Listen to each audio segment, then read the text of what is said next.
दोस्तों आज होने वाला है फेज 2 वीआईटी ट्रिपल ई का स्टार्टिंग। और ऐसे में आपको किस तरीके से एक अच्छी चॉइस लिस्ट बनानी चाहिए, क्योंकि रैंक तो आपका जरा है कम और आपको चाहिए सीएसई। और ऐसे में इसका गाइडेंस इंटरनेट में है काफी कम, क्योंकि हमें ऐसा लगता है कि हम जो चाहे भर दें तो हमें मिल जाएगा, बट ऐसा नहीं होता। और ये बहुत ही कॉम्प्लेक्स प्रोसेस भी है, जोसा या फिर दूसरी काउंसलिंग की तरह नहीं है।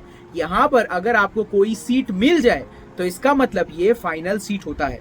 देखिए, एक बच्चे को फर्स्ट में अलॉटमेंट हुई कोई एक ब्रांच, उसे कहा गया कि आप यहाँ पर एक पेमेंट करें 2 लाख रुपए का, जो कि एडवांस फी है, बट उसके बाद रिमेनिंग 1,09,000 रुपए का पेमेंट उसे 27 मई तक ही करना है। बट अगर आज के बच्चा फेज 2 में कोई सीट अलॉट होगा तो उसे और 5 दिन एक्स्ट्रा मिलेगा, मतलब शायद 2 तारीख जून तक। तो ऐसे में मैं आपको कह दूं, ये डिस्कशन तो हम बाद में करेंगे, रिफंड पॉलिसी पे डिस्कशन ऑलरेडी कर चुके, बट आज का जो डिस्कशन है कैसे चॉइस लिस्ट भरें और वो आप देखना चाहिए। साथ ही साथ मैं आपको कह दूं, अगर आप पूरा का पूरा चॉइस लिस्ट चाहते हैं मेरे साथ 1-to-1 एक गूगल मीट में डिस्कस करके आपके लिए बना कर दूं, जैसे कि मैंने बहुत सारे स्टूडेंट को बना के दिया है, तो आप अभी रजिस्टर करो काउंसलिंग असिस्टेंस में, कल तक का वक्त है, तब तक मैं आपको एक अच्छा चॉइस लिस्ट आपके हिसाब से बनाकर आपको दूंगा।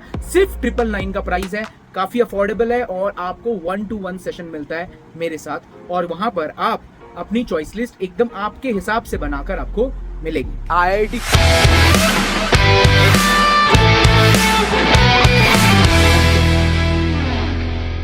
तो फेज 2 की हम चॉइस लिस्ट भर रहे हैं, ठीक है।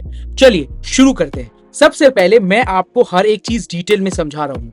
आपको पहले चॉइस लिस्ट के पहले सोचिए, ये स्टूडेंट का मैं भर रहा था, अब ये स्टूडेंट को मैंने बता दिया है और बहुत सारे स्टूडेंट्स की काउंसलिंग हो रही है। पहले मैं आपको बता दूं, देखिए फेज 2 में अगर कोई भी ब्रांच या सीट फुल हो गई होगी तो वो आपको ऑप्शन में नहीं दिख रहा होगा। जैसे अगर वेलोर की सीएसई कैटेगरी 1 की बात करूं तो हो सकता है कि वो ब्रांच फुल हो गया हो, तो इसका मतलब अगर सारे बच्चों ने एक्सेप्ट कर लिया है तो ये वाला ब्रांच आपको नहीं दिखेगा, ये कैटेगरी में नहीं दिखेगा।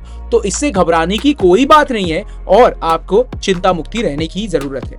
इसके अलावा मैं आपको कह दूं कि विवेक IITKGP.com पे अगर आप जाएंगे और यहाँ पर VIT triple E 1-to-1 counselling assistance देखेंगे, इसको रजिस्टर क्लिक करेंगे और आप पेमेंट करके मैं आपको कॉन्टैक्ट कर लूंगा। और साथ ही साथ आप यहाँ पर अभी रजिस्टर कर सकते हैं, सिर्फ 999 की फीस है और अब से 3 या 4 ही रजिस्ट्रेशन मैं एक्सेप्ट कर रहा हूँ।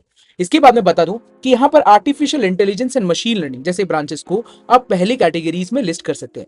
अगर आप मुझसे पूछे, देखिए मैं आपको अपना राय दे रहा हूं, अगर आप अपने चाहें तो अपने रायों से भी काम कर सकते हैं।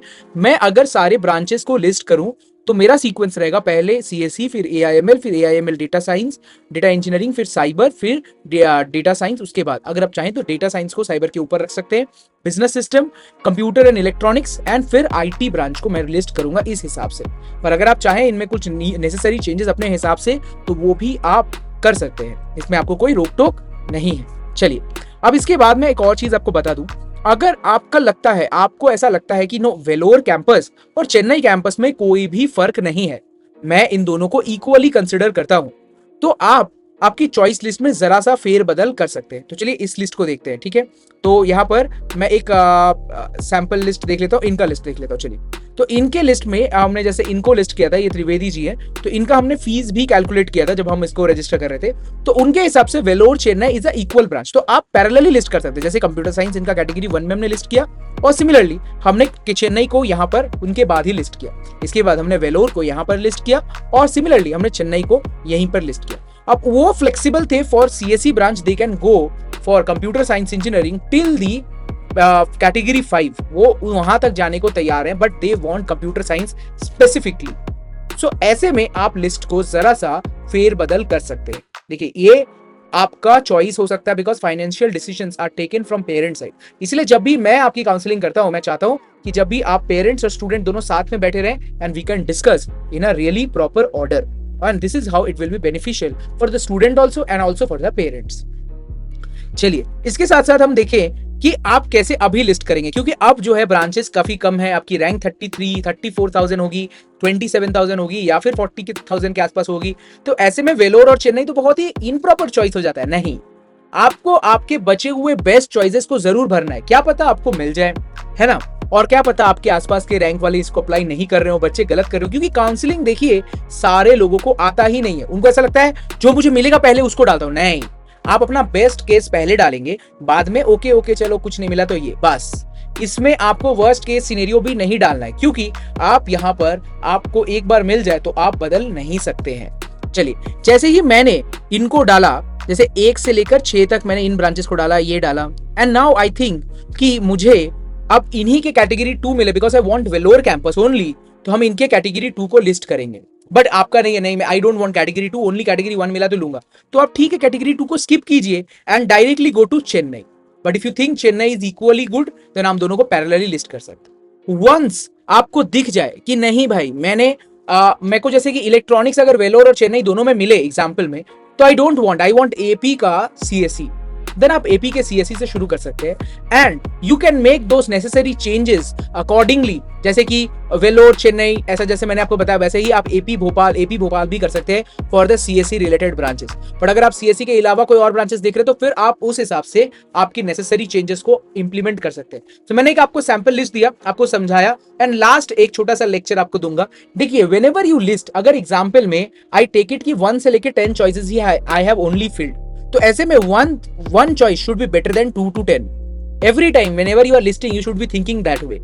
आप यहाँ पर 2 दे रहे हैं तो आपको सोचना है कि 3 से लेकर 10 से ये दूसरा नंबर चॉइस इज बेटर। आप 3 से लेकर 4 to 10 आपको ये सोचना है कि 5 to 10 इज बेटर देन, माने ये जरा सा बुरा है क्योंकि 4 इनसे अच्छा है। ऐसा लिस्टिंग होना चाहिए कि हर बार जो ऊपर का नंबर है वो बेटर होना चाहिए। ऐसा नहीं होना चाहिए कि आपको 4 मिल गया तो आप रिग्रेट करेंगे कि मुझे 5 क्यों नहीं मिला, 5 मिलना चाहिए। नहीं, ऐसा नहीं होता। आप ऊपर लिस्ट कर रहे हैं, इसका मतलब ये है कि आप नीचे वाले को जरा कम आंकते हैं कंपेयर टू नंबर 4। ठीक है, तो ये आपकी लिस्टिंग का तरीका। तो चलिए, मैंने आपको आज लिस्टिंग भी सिखाया, आपको सारी चीजें बताई, बट मैं आपसे एक ही चीज एक्सपेक्ट करूंगा, आप इस वीडियो को अपने दोस्तों के साथ शेयर करें और साथ ही साथ आप चाहे तो काउंसलिंग सेशन में बुक कर सकते हैं। ये आपकी कंप्लीट मर्जी है, बट मैं चाहता हूं कि आप जरूर करें। चलिए, तब तक मिलते हैं नेक्स्ट वीडियो में। कहते हैं आपको अलविदा, बाय दोस्तों।